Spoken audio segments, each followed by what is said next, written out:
Hey everybody, it's Ginger. Now we're out in the garden because it's been so nice. We're able to actually go into the garden and start some planting. So I wanted to show you, remember we did a video a ways back about pre-sprouting your legumes. So what I'm planting today is my pre-sprouted fava bean. Remember I told you they're going to grow a little tail? Well, there's that tail, and now I don't want it to get any longer than that. That's actually a little long already. So we're gonna plant these today. So I'm going to prepare this garden bed. And what I wanted to show you is that when you get out into your garden at this time of year, and you're like, say you're getting ready to do a legume planting for favas or something like that, you could also be planting beets, carrots, the root vegetables that you want. So radishes would be great, cold-loving things that could go down into the earth directly, so direct seeding. And this is not going to be a carrot or a beet bed for me, but this is actually going to be flowers and these legume seeds, so they're a little tougher.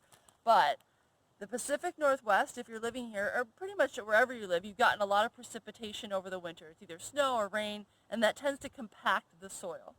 And you need to loosen the soil up.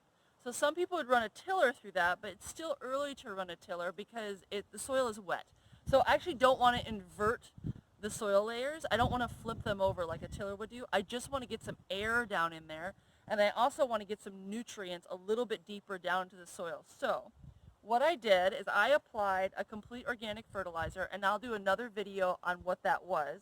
But for our soil, it includes a little bit of lime, it includes a little bit of blood meal, it includes kelp meal, and glacial rock dust. That's the mix I did. And I sprinkled it around, and then I'm going to use a tool here. I wanted to show you this because this is a tool that you use at the beginning of the season or anytime you're starting a new area up. But this is like a revitalization of an old flower bed. So I have a really heavy clay soil on our property. And so if you have sandy soil, this is less of a problem. But if you got heavy clay like I do, and clay is not bad to have. It's actually a very nutritious soil once it starts to break down. That lime that I put down, you can kind of see it on the surface there. Gypsum is also really nice for our soil. But you want to base your amendment on a soil test. So you don't just want to amend blindly. You actually want to get a soil test done first. And maybe we'll do a video on that too. But for this video, this is what I'm holding in my hand. My both hands, it's called a broadfork.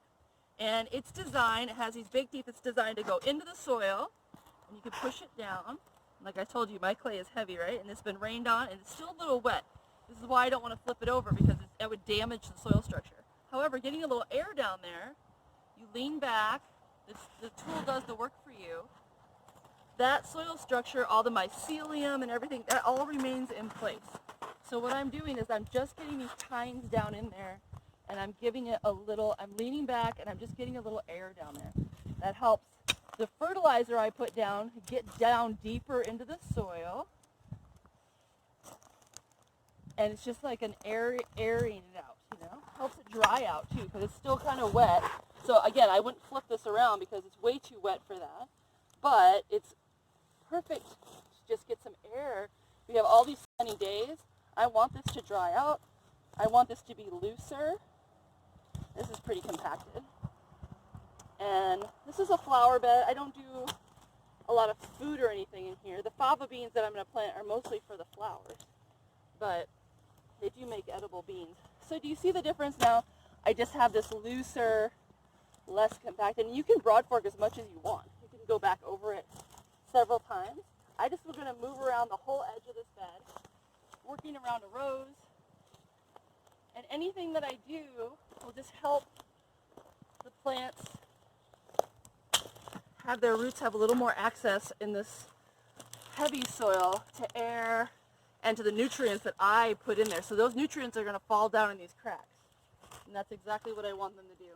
If you don't have a broadfork, you can use a shovel for this, but you're not turning, you're just sitting the shovel in and leaning back. So you're just opening up space. You can use a pitchfork for this too, if you have a little area. It works really good in early spring too. This is kind of conditioning the soil to get ready to plant. So that's our quick little lesson for today. If you have like an old bed like this that's been sitting out and needs a little relivening for spring, it's a great time to do it when it's dry out.